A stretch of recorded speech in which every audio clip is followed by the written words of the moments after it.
welcome back to another episode of Dreamweavers. Here is Beatrice. Today, I'm super excited to introduce Dr. Osei Bonsu Dickson, a top-notch Ghanaian lawyer and cybersecurity expert. Dr. Dickson will share today with us the experiences and influences that have shaped his amazing career. Without further ado, let's dive in.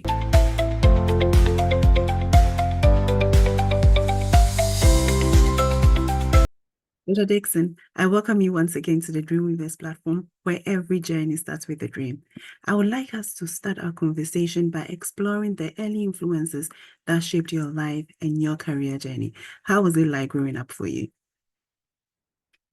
Well, thank you so much. So to begin with, let me first thank you for this kind of interview. I haven't done a kind of interview of this time for a long time. Most of the ones that I've been used to have been on professional subject matter, national security, cybersecurity, law and policy around the world. And on a personal note, I hardly have really availed myself. So thank you so much. And I want to greet all those who listen to us, your numerous listeners around the world. So thank you. Well, you've asked a very essential question in terms of those dynamics in my life that have shaped my own journey. Maybe I should just narrow it down to one person, my uncle, Justice S.S. Appiah's Samuel Sapon-Appiah. He was previous to being a judge. He was a lawyer. And early on in life, I think at the age of 12, he noticed that I had a certain kind of proclivity or penchant for inquiry, for debate, and for discussion. I like public discourse right from my youth, my youngest age.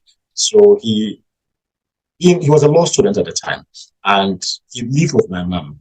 And my interactions with him did a lot of impression on me. He said to me that you should be a lawyer one day. And I didn't really know what was into what's being a lawyer. But I actually took after him. I liked him. We had progressive chemistry between us. So apart from the biological fact that we were, uncle and nephew or something like that, there was a chemistry. And that really also made an impression on the world that I saw, my own place within the same world. So those are my earliest recollections of a path well laid out, and probably from no other person than my own uncle. Thank you very much for sharing a little bit about your background. Could you kindly also share, how did you find your purpose? Or were you influenced by your uncle, as you rightly said? Yes, but life is a continuum. And so when he has set me on the path of seeing myself one day as a lawyer, that is within the public arena. Lawyers work within the public space. And they might work for even private clients, but their work has a depository effect on the nature of public engagement. So that, I would say, still resonated. But along the way, I also charted my own paths through certain other influences. So I'd meet people who, for example, were looking at how they could contribute not only to their little communities, but, for example, to the countries that are around them. There's somebody called Manuel Wanko who opened my eyes to the fact that, for example, we in Ghana have received tremendous amount of training from other countries. And it was high time and about time that we also gave that training, and that injected that type of information overload that we had, expertise that we had, to the world itself. Those in Africa, those in the global south, those in other areas that we could. And you would also recall, for example, one of the other influences is also some of the things that our own first president has said, that our independence is meaningless unless we link it up with African liberation. And so that is, the notion of going beyond borders, right. A view also stems from that. We have to affect other countries, must support other nations, we must, those in our community. And that has been something that has guided me in terms of work and in terms of also outlook. That we have to extend influences on others positively. So That is it. That's a wonderful insight, Dr. Dickson. As we all know, every journey has its hurdles. Can you recall a moment when you faced significant challenge, and how did you overcome it? Oh, yes. I mean, life would be impossible. Life would not be well spoken of without the valleys as well as the peaks. So when you talk about the down moments, yes, I mean, I can relate to that. I think that way back, I mean, in the early 90s, if I'm not mistaken, 1991, 1992, I'd applied to the University of Ghana to read law. So right from, like I've told you, right from the time I was 4 years, all that I wanted to do in my life was to be a lawyer. So I had grew myself up. Everybody called me a lawyer whilst I was in school. I mean, they used to give me different lawyer, colonial lawyer, blah, blah, blah, blah. I defended others. So I chose law as my first important course in the university.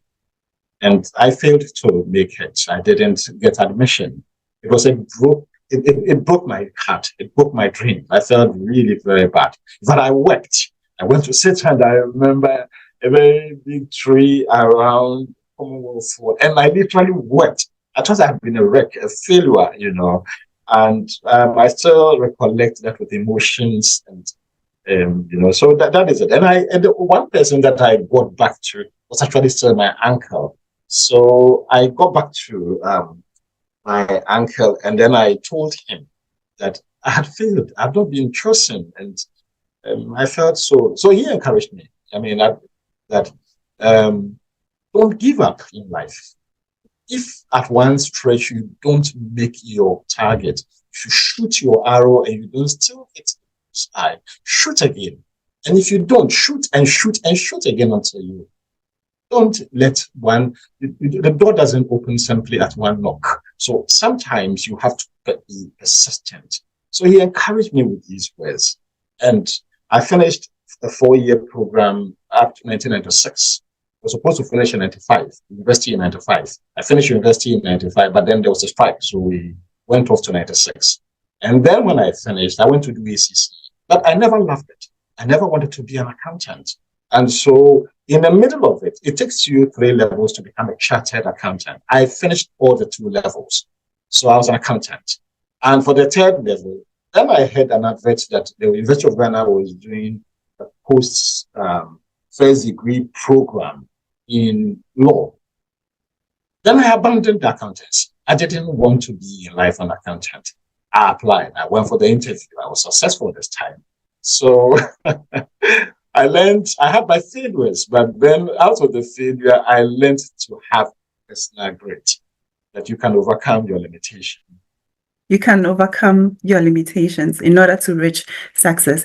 And on that note, success can mean different things to different people. How do you define success over time?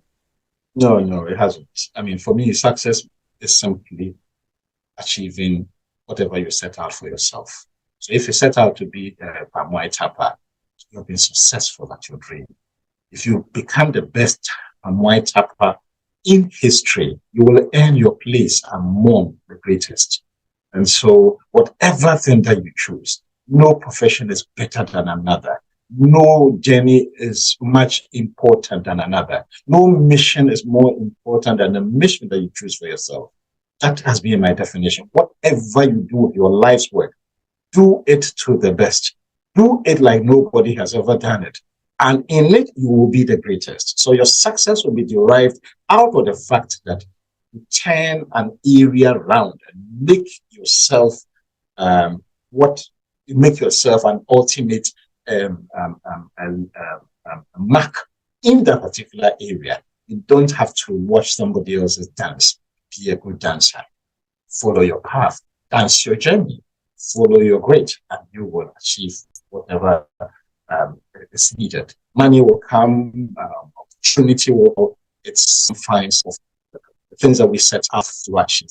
How we are able to turn those situations in that area around. Thank you very much, Dr. Dickson. You often mentioned your uncle. being the core, a source of inspiration for you, the path that you chose as being a lawyer. In that case, I would like us to discuss the importance of mentorship. As we know, mentorship often plays a crucial role in shaping careers. What role has mentorship played in your career, and how do you approach mentoring others? Oh, mentorship is an important aspect. And I pity those who would go on a very long distance without looking for people who have gone before them. Sometimes consciously look for them. Sometimes accidentally you meet them. Sometimes intuitively you meet them. But in every endeavor of life, somebody has tried it before, and you can learn from the wisdom, the failures of others. So my uncle mentored me. I'll give you a good example. So in the year 2004, I was declared the champion. I won the moot court competition at the Supreme Court. So the moot court is normally it's a very tense legal competition and advocacy among final year law students. And we compete among yourself until we get the best. And we meet at the Supreme Court with the next team to then be declared host. In that year, I won it. But I remember that before I would jump to the Supreme Court to wage warfare, I called my uncle. He's a judge. So I called him and told him that, well, this is my compromise, and these are the arguments assembled for argumentation, and this and this and that and that. In fact, just a simple case of an international law matter in which, one person from another country had died in our custody, and so there were reparations to be paid and so on and so forth. And the charge of attribution for death or murder or homicide had been placed at the doorstep of Ghana, our country, a hypothetical country. And I wanted to adapt a very inquisitorial approach, a fierce approach. What died in your custody? That will not work. The burden of persuasion is on you, and you have to be emotional about this. You have to conduct yourself above all the suspicions of this. So you have to be empathetic. You need emotional intelligence in this. And you need to carry the crowd, including your judges with you. You need to let them feel as you feel, And in that way, they will believe you and trust your argumentation. Just go and be told that check this law, this case, that kind of, no. They are humans. And so they are touched and levitated by not only argument, but also by feelings and how you feel about it. I adopted his style and his approach and his wisdom. And indeed, eventually I got the whole place quiet. I remember, I can remember it very clearly. And so I learned from him. So mentorship, this is typical. And if you go for the annals of winners of the law school's moot courts, my name has been blazoned in those things. So that is one. But I have also set up also mentorship programs for others. Particularly in the area of international cyber law and policy. So, I train people from the law school. I train other lawyers. I am judge for programs that involve international cyber matters in other countries. I have been supervisor for students from the University of Indiana and so on and so forth.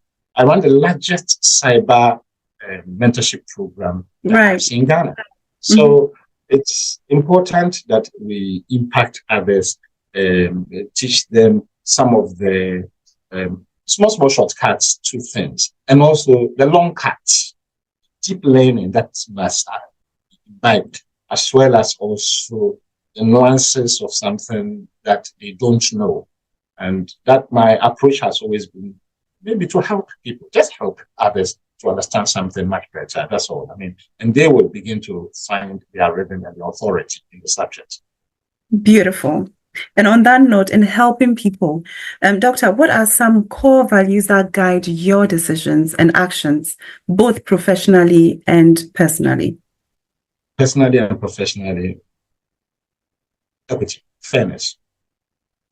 The Bible says that the Bible is very clear on doing unto others as we expect it to be done to us. I'm a confident person, and my confidence is normally from the fact that I believe that if you do good, you reap it. So it doesn't matter where you land. You will get people to do you good. But to be good, you need to be fair with others. You need consciously to have mental compass that tells you that this is right, and fight for right and be fearless about that. Not because it's popular or people will ridicule you or whatever. Those are the least of considerations. And be just. I chose to be a lawyer, one, because of those kinds of values, to fight for others, for the people, to do it for people, to work for others, to put the interest of others sometimes above myself, and to fight for that. You understand? And so it seems to me also that it's something that should be pervasive of our lives. Fairness, if you are fair-minded, it gives you some inner peace, confidence. You know, you're not, you feel it. You feel you are just. You feel the justness of other people's cause. You want to do what is right for them too. So I would simply... Doctor, how do you balance your professional and personal life? A tough one. You are a very busy very tough person. one. Yeah. I mean, you see, I'm sociably very. I'm always setting some new goal for myself, and it's not to. I mean, small goals every time. Okay, so I finished this one, so that is it. So how do I do that one? What I try to do is that. I mean, there's a proverb in our native language. And it says that exactly. So you might have a lot of gardens and farms around, but you have to actually tender to all of them. Now, the first thing that I do is to make time. You can't have time for everything. You can make time for, and what you need to do is also to prioritize. And the other thing that I do is also delegation. So I look for people I can delegate certain things to. I mean, I look for people I can help, and then also help them to help me in terms of the delegation.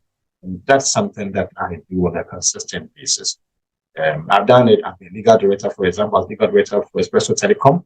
And I remember there was a time all the lawyers and the looking for greener pastures, they left and all those things. I had to come up with an idea that will get others to come and help. I went to the law school, pasted a notice that, look, if you are interested in telecom law, you understand, then one of the big telecom companies is ready to be to provide you mentorship and things like that. I needed help, but I have to, extend help to others by teaching them something. And in that way, so in that case, I learned that, you could have time for others by bringing others on board and helping them to also understand that area. Now they put it on their CV that they work with the legal director for so and so. That's something.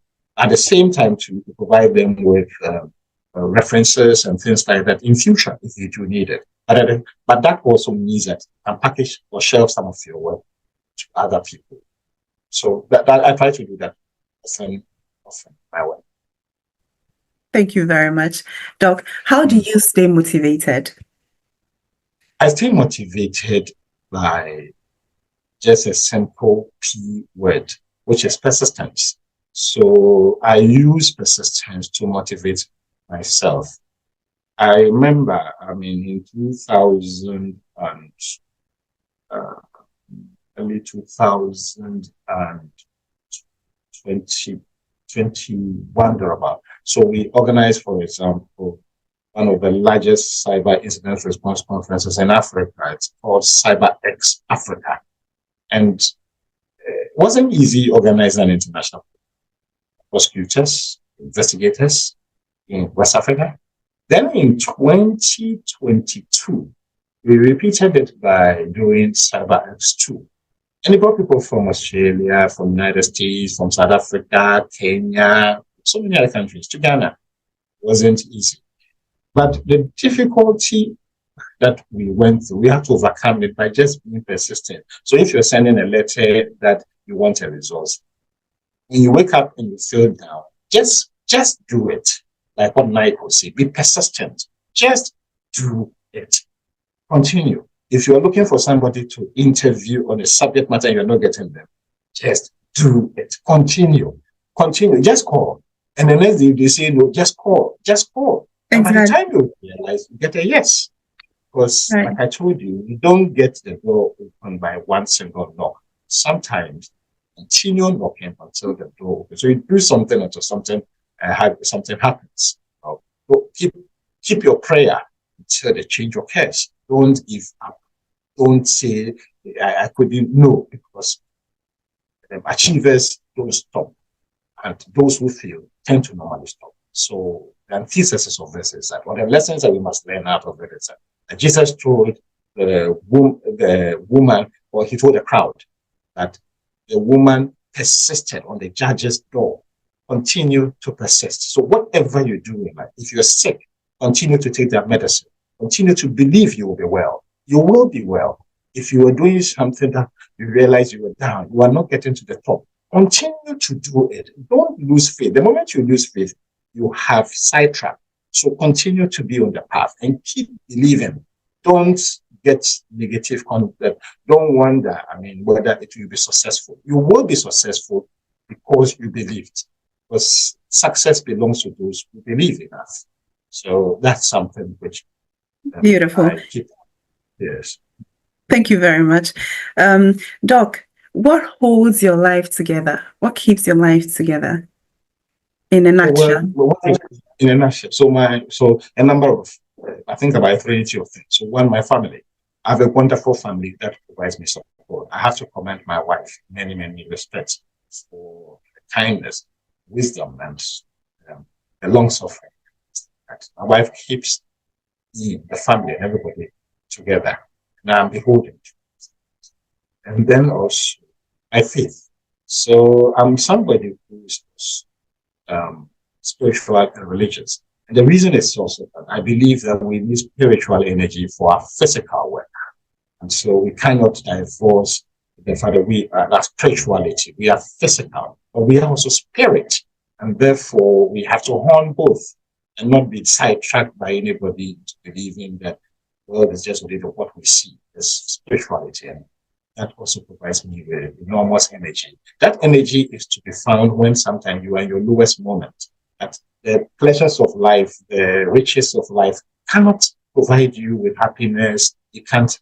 There's an inner joy that is beyond money, beyond fame or success and things like that. That can anchor you so well. So that's it. And the third one that I think is also what holds me together. Take life a bit easy sometimes. Easy, right. Take life easy. Don't be too bad. Expect failure. Expect not to succeed in some area. And tell yourself, and if you don't, it doesn't matter. You will still keep on the track. That's the point. There's nothing, it's unnegotiable. We will keep going. So we never turn to the left, we never turn to the right, we never go back, keep forward. So even if we don't, like what Shadrach, Meshach, and Abednego said, that even if he does not deliver us, we will not bow to the molten image. Amen. So you keep, you keep forward. And there's a power that gives you, even if a lion comes, you keep forward. Right. You're not going to back down. You're not going to turn and run away easily. You're not a soft target. That's the point. You can't be a good leader if you are somebody who is easily intimidated by challenges. But challenges are part of success. You have to be challenged so that you can rise above it and be successful in something. So I always say that. So we keep forward. Keep forward. Wonderful. And on that note, as we conclude our conversation for today, I would like to know how you would like to be remembered. How would you like to be remembered? That's a very tough one. But I would just say that somebody, a patriot who loved his country, somebody who helped others to be also, who levitated others to be the best, and somebody who also levitated Africa to where it should be. So my whole journey in life is to ensure that we take our continent also forward. In many ways, we have been back in certain areas, but we are also leaders. We are global leaders. Africa is a global leader in many areas. When it comes to cultural stuff, we are matched in many areas. When it comes to digital stuff, mobile money, we are a world leader. When it comes to resources of the earth, we are the world's leader. So we are first in many areas, and we must be proud of our heritage, and we must use it to build other people also in the world, not be put down by other people or their success in a particular area. I keep saying that we must take in our lane, get to the top of everything that we do. Every success in every area is measurable to others. Nothing is far better than others. So that's the kind of vision and world that I envisage for myself. Some of the things I experimented by. Wonderful. Thank you so much, Dr. Dickson. Hope to have you soon on the platform once again.